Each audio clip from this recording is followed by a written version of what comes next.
La boussole du Centre d'appui et de prévention vous présente « Quand le déconfinement te stresse ». Dans le langage courant, on emploie souvent indifféremment les termes « stressé »,« anxieux » et « angoissé ».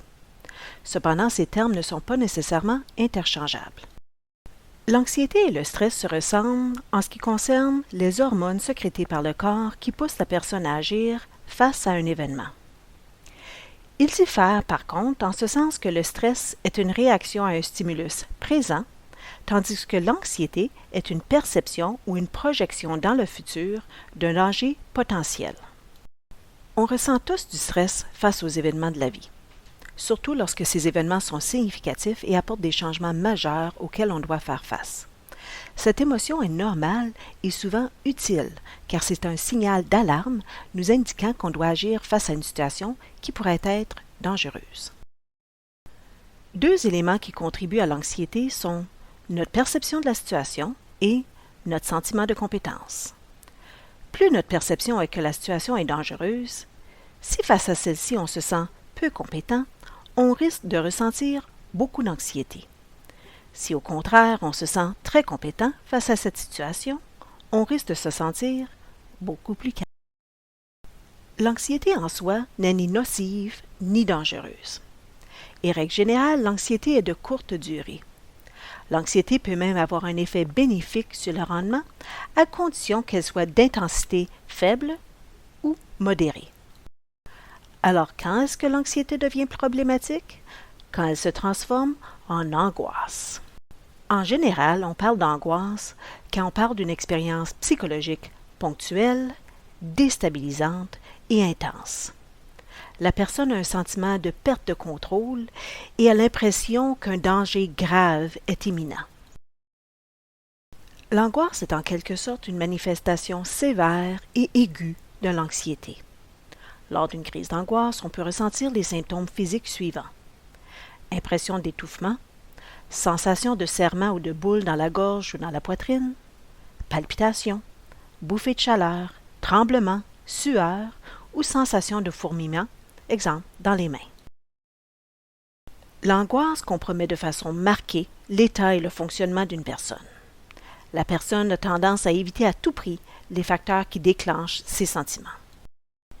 L'anxiété est donc problématique lorsqu'elle survient en lien avec des choses qui ne sont pas dangereuses en elles-mêmes, quand elle est trop intense, quand elle se prolonge, quand nous ne contrôlons plus notre anxiété, mais quand c'est elle qui nous contrôle.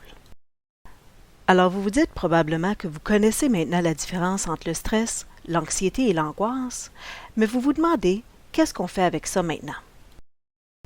Une première recommandation est donc d'éviter ou de réduire la consommation de caféine et autres stimulants, ainsi que de réduire la consommation d'alcool et autres drogues. Vous pouvez aussi faire de l'exercice cardiovasculaire au moins 30 minutes, 3 fois par semaine. Ceci permet de changer la chimie du cerveau pour qu'il sécrète des substances qui donnent un sentiment de bien-être. Vous pouvez aussi apprendre le contrôle de la respiration. Entre autres, vous pouvez utiliser la technique de la respiration en carré. Cette technique consiste de prendre une inspiration pendant 4 secondes, faire une pause plein poumon de 4 secondes, expirer pendant 4 secondes, suivi d'une pause à poumon vide pendant 4 secondes. Vous pouvez faire de 10 à 20 cycles selon votre disponibilité. De plus, malgré qu'il soit tentant d'éviter les situations qui sont anxiogènes, il faut éviter d'éviter. Lorsqu'on tente d'éviter des situations qui provoquent l'anxiété, paradoxalement, on empire cette anxiété et le handicap devient plus important. Alors, ceci veut dire sortir de sa zone de confort. À court terme, cette stratégie va provoquer du stress et va demander un effort pour oser se lancer et dépasser ses peurs. Mais à court et moyen terme, cette stratégie va vous donner un sentiment de satisfaction et va contribuer à un sentiment positif de soi. À long terme, plus vous vous habituez aux situations et plus vous vous sentez compétent, plus votre anxiété va diminuer. Vous pouvez aussi apprendre à déconstruire votre stress. Cette stratégie est très puissante car ça diminue la peur du stress. Est-ce que ce qui provoque le stress chez vous est le fait de n'avoir aucun ou très peu de contrôle sur la situation? Est-ce que ce sont les imprévus qui sont source de stress ou bien les nouvelles choses jamais expérimentées? Ou encore, est-ce que vous doutez de votre capacité à gérer une situation et ceci est la source de votre stress?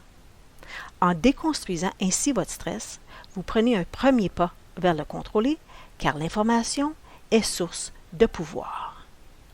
Les recherches scientifiques montrent qu'en fait le mot inverse de stress est la résilience. Et la résilience est la capacité d'avoir un plan B, un plan C, un plan D, et ce jusqu'à ce que vous ayez l'impression d'être en plein contrôle de la situation. Une fois que vous avez trouvé le plan qui pourrait fonctionner pour vous, vous cessez d'en chercher d'autres.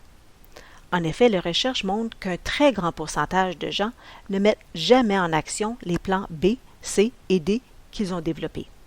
Toutefois, le seul fait de ramener à la conscience vos divers plans quand vous êtes face à une situation stressante envoie le message à votre cerveau que vous avez le contrôle sur la situation. Et c'est tout ce dont vous avez besoin pour cesser la production d'hormones de stress. Ce n'est pas inhabituel d'avoir de la difficulté à appliquer toutes ces nouvelles stratégies. Au besoin, consultez. Il n'y a pas de gêne. Si vous êtes un étudiant de la Cité et que vous pensez que vous pourriez bénéficier de nos services, n'hésitez pas à communiquer avec nous par téléphone ou par courriel. Nous sommes là pour vous aider à la boussole.